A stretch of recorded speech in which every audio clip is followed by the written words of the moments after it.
Bonjour à tous. Ce matin, Matthieu chapitre 10 est notre thème tellement différent, mais une même destinée.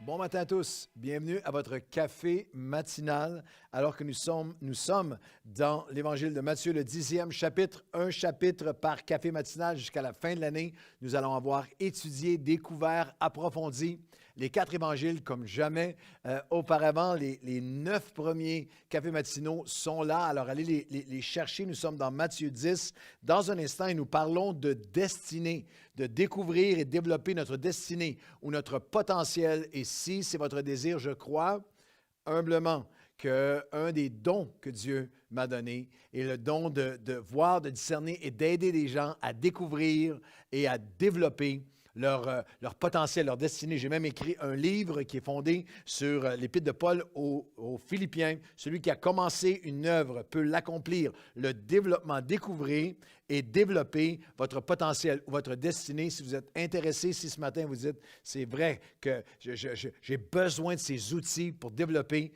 mon appel devant Dieu, ma destinée devant Dieu, mon potentiel devant Dieu, ce livre est là pour vous. Vous pouvez aller chercher sur tout simplement Claude Hood sur Amazon ou sur mon site internet à claudehood.com-livre, découvrir et développer votre potentiel ou votre destinée. Nous sommes dans Matthieu, le 10e chapitre, et je vais vous raconter l'histoire en intro de 2 groupes de personnes dans le Nouveau Testament qu'on va retrouver dans un instant. Le premier était un groupe infâme, les collecteurs de taxes ou les publicains, les collecteurs de taxes. Et la deuxième catégorie, c'est les zélotes. Les collecteurs de taxes étaient des Juifs qui, à la solde des Romains, appauvrissaient leurs frères juifs pour le compte des Romains. Et ils se rendaient riches en fraudant, en appauvrissant avec des taxes qui étaient écrasantes pour les Romains, mais au détriment de leur propre peuple. Ils étaient détestés, haïs de génération en génération, considérés comme des traîtres, comme des abuseurs.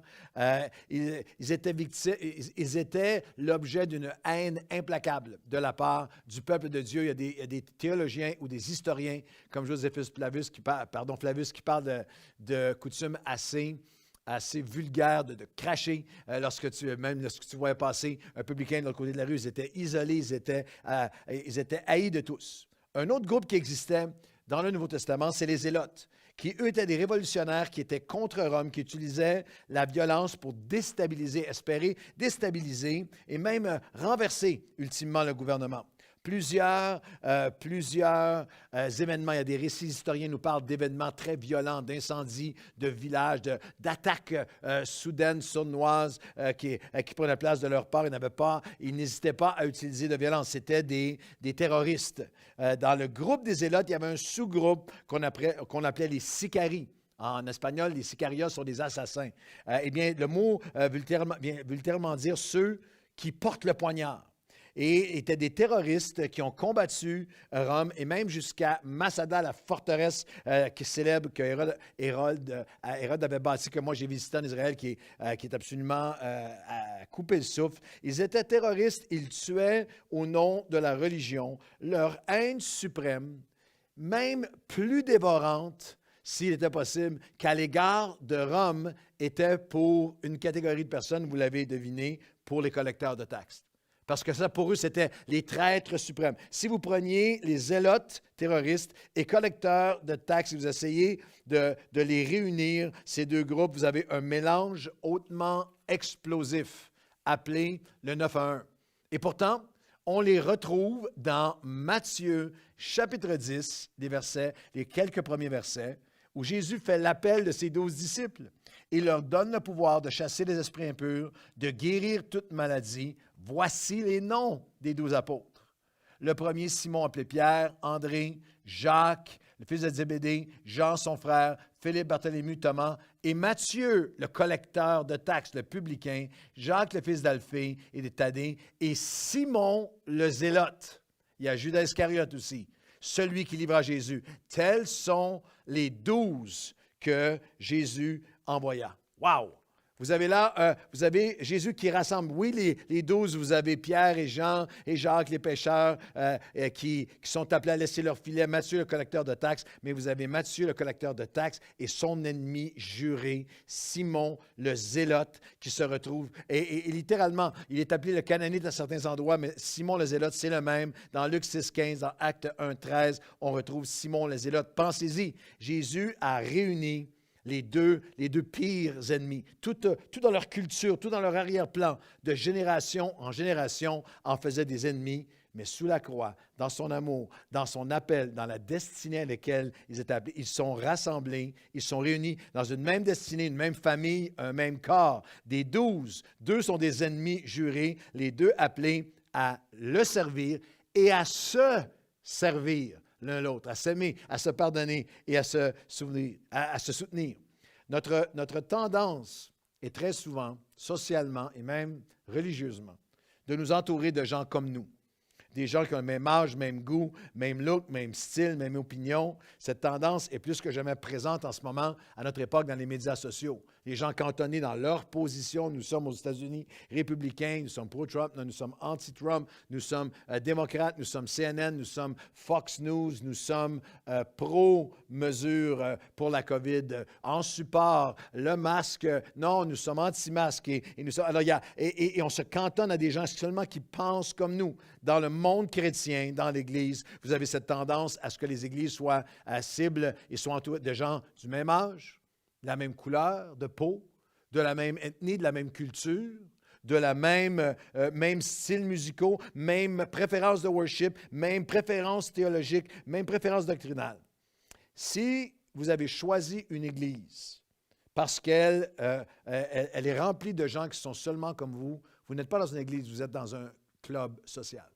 L'Église du Seigneur Jésus-Christ brille et est seulement son Église lorsque Simon le Zélote et Matthieu le publicain sont ensemble, sont appelés ensemble. Vous n'avez qu'à regarder à Actes chapitre 1, la chambre haute où l'Esprit va être déversé, la naissance de l'Église. Vous avez encore une fois tous ces noms qui sont là. Et Matthieu est là, et Simon est là. Mais il y a aussi les femmes. Il y a aussi la mère de Jésus, les frères de Jésus qui l'avaient appelé fou. Vous n'avez qu'à regarder à l'Église d'Antioche, où il y a dans l'Église des Juifs, il y a ceux qui sont d'arrière-plan grec, il y a un Africain qui est là, il y a un réfugié africain qui est là aussi dans Acte 13, 1, avec aussi, nous avons Siméon appelé Niger, Lucius de Cyrène, Manahan, qui lui avait été élevé avec Hérode. Alors, un qui vient des plus hautes sphères du gratin de l'époque, mais qui était aussi élevé avec ceux qui ont persécuté les Juifs qui sont là. Vous avez le réfugié, vous avez le haut, vous avez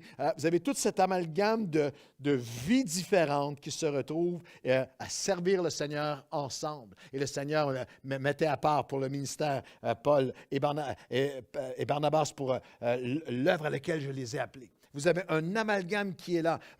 Pourquoi est-ce que c'est si important pour Dieu? Pourquoi est-ce que Matthieu 9 nous rappelle que c'est si important pour Dieu que nous soyons tellement différents, mais appelés à la même destinée? La première raison est simple. C'est parce que nous sommes appelés à rejoindre des gens différents. Ça prend des gens différents pour rejoindre des gens différents. Dans Matthieu chapitre 10, tout le temps on est dans Matthieu 10, je pense que j'ai dit Matthieu 9, Matthieu 10, verset 8. « Allez plutôt vers les brebis perdues de la maison d'Israël. Allez prêcher et dites, le royaume des cieux est proche. Guérissez les malades, ressuscitez les morts, purifiez les lépreux, chassez les démons. Vous avez reçu gratuitement, donné gratuitement. » Et au verset 18, vous allez être menés à cause de moi devant des gouverneurs, devant des rois, pour servir de témoignage à eux et au peuple de Dieu, et à la maison d'Israël, et aux païens, à ceux qui étaient non-juifs. Vous avez toute la diversité humaine dans ces quelques versets. La maison d'Israël, ceux qui sont non-juifs, les païens, les brebis perdues, les malades, les lépreux, ceux qui sont morts spirituellement, ceux qui sont démonisés, les plus pauvres, les lépreux rejetés, jusqu'aux gouverneurs et jusqu'aux rois devant qui vous allez témoigner. Je me souviens, il y a quelques années, j'ai eu le privilège d'être assis pendant une avant-midi avec le premier ministre du Canada, de même prier avec lui, avec des représentants de l'Église chrétienne à travers le Canada. On m'avait mandaté pour représenter le Québec. Et à la fin, on m'a demandé de prier avec le premier ministre. On a prié avec lui. Je me souviens, c'était un vendredi et samedi. Et lorsque je suis revenu, je me préparais pour mon message du lendemain. Et lorsque j'ai fait l'appel le lendemain, le dimanche matin, un appel à l'avant, et il y a un homme de notre Église qui témoigne qu'il y a un ministère auprès des itinérants, des sans-abri, des sans-domicile fixe. Et ce matin-là, il y avait un groupe de sans-domicile fixe qui s'était avancé à leur allure, à leur odeur, à tout, on le voyait, et qui pleurait devant Dieu. Et je m'avais été frappé alors que j'étais descendu, les prendre dans mes bras et prier avec eux, que du premier ministre du Canada à eux, ça prend des gens différents pour rejoindre des gens différents. J'ai un ami, une connaissance, un ami qui est un homme d'affaires. Qui s'appelle Barry Maguire. Les Sir Maguire sont dans 50 pays du monde. C'est un homme d'affaires avec une entreprise mondiale et il a créé un ministère qui rejoint des PDG d'entreprises partout à travers le monde. Il a un témoignage, un langage, une capacité de leur parler par qui il est. Des gens différents pour rejoindre des gens différents. Nous ne nous appartenons pas. On n'est pas là pour se parler entre nous, tous avec la même musique, la même vibe, la même chemise à carreaux, la même barbe, le même look, la même boucle d'oreille, le même âge, les mêmes préférences. Non, on est là pour rejoindre des gens à une Église qui est multi-culture, multi-background, multi-témoignage, multi-histoire, afin de rejoindre des gens différents. La deuxième raison, c'est parce que nous avons besoin de gens et de dons avec des expériences différentes, non seulement pour rejoindre, mais pour nous rappeler les promesses et la fidélité de Dieu dans toutes sortes de sphères de nos vies différentes. Le verset 19 et 20 de Matthieu 10, « Quand on vous livrera, ne vous inquiétez pas de la manière dont vous parlerez, ni de ce que vous direz.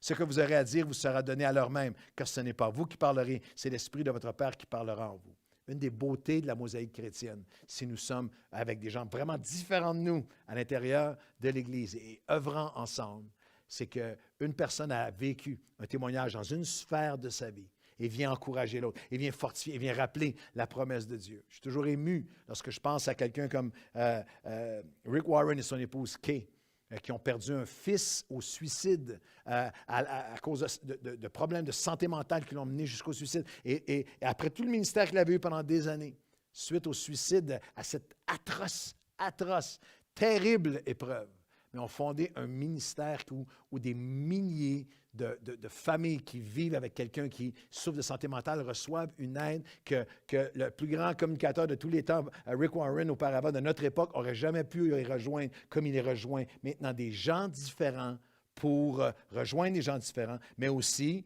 parce que nous avons besoin de gens qui ont des vies différentes, expériences, blessures, cicatrices différentes pour rappeler les promesses et la fidélité de Dieu. Je termine avec ceci. Pourquoi tellement différents, mais appelés à une même destinée?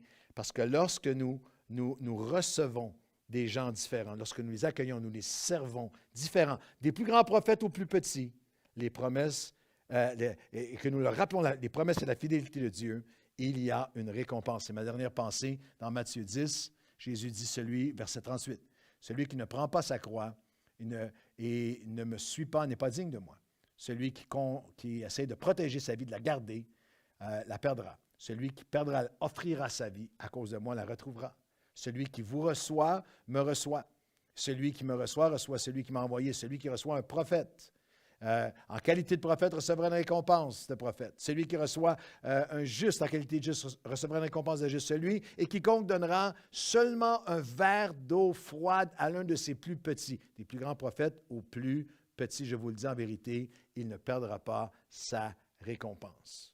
Tellement différents, mais appelés à une même destinée parce que nous sommes appelés à rejoindre des gens différents, à rappeler la fidélité de Dieu par nos témoignages différents les uns aux autres. Et parce que lorsque nous nous recevons, lorsque nous prenons soin les uns des autres, recevoir, c'est aider, c'est interagir, c'est écouter, c'est pardonner, c'est accepter, c'est être transformé aussi par l'autre qui est différent de moi, par le papier sablé qui me façonne, qui frotte, l'acier qui aiguise l'acier. Nous sommes changés, transformés, rendus meilleurs par des gens différents de nous-mêmes. Que le Seigneur nous ramène à cette dynamique, à ce rappel de Matthieu chapitre 10. C'est lorsque c'est lorsque le publicain, l'ancien collecteur de taxes, et Simon le Zélote, les deux qui étaient aux antipodes de toute l'expérience humaine, qui avaient une haine l'un pour l'autre même, qui sont réunis pour devenir des disciples appelés de Dieu à le servir. C'est là que nous serons l'Église de Jésus-Christ. Seigneur, ramène-nous. Ramène-nous à ton cœur et que nos églises puissent chercher à être, selon l'appel de Matthieu 10, rassemblant des gens d'arrière-plan, culture, couleur, habitude, théologie, âge, classe sociale, complètement différents, et même habitant ensemble, vivant ensemble avec toutes sortes d'opinions différentes sur plein de sujets, mais une même destinée, te représenter, ton cœur, toi, qui est ton cœur d'amour pour tous les hommes, rappelant ta fidélité par nos témoignages différents, rejoignant des gens différents et aussi recevant la récompense qu'alors que nous accueillons les plus grands aux plus petits, Seigneur, c'est toi que nous accueillons et c'est en ton nom que nous les accueillons. Dans le nom de Jésus. Amen et amen. Bonne journée à tous.